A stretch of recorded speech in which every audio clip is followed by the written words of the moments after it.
கனெக்ஷனே இல்லாத பல்வேறு காலங்களில் பிறந்த அந்த ஆழ்வார்கள் அவங்கவங்க பாசுரம் பாடினாங்க.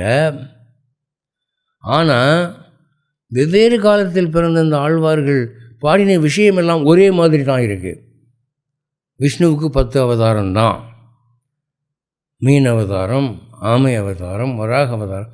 இதை தானே பொய்கை ஆழ்வார் சொல்கிறாரு, அதை தானே திருமங்கை ஆழ்வார் சொல்கிறாரு. முதல் ஆழ்வார் பொய்கை ஆழ்வார், கடைசி ஆழ்வார் திருமங்கை ஆழ்வார். அவர் சொல்கிறது தானே இவரும் சொல்கிறாரு, இவர் சொல்கிறது தானே அவரும் சொல்கிறாரு. இப்போ ஆழ்வார்கள் பல்வேறு ஊர்களிலே பல்வேறு காலங்களிலே வாழ்ந்தவர்களாதலாலே ஒருத்தர் அவதாரம் 10 இல்லைங்க 15ங்கன்னு சொன்னாரா? எல்லோருமே அந்த ராமனை பற்றி தான் பேசுகிறாங்க, கிருஷ்ணனை பற்றி தான் பேசுகிறாங்க. அப்போது இந்த 10 அவதாரங்கள் தான் கவரப் ஆகுது.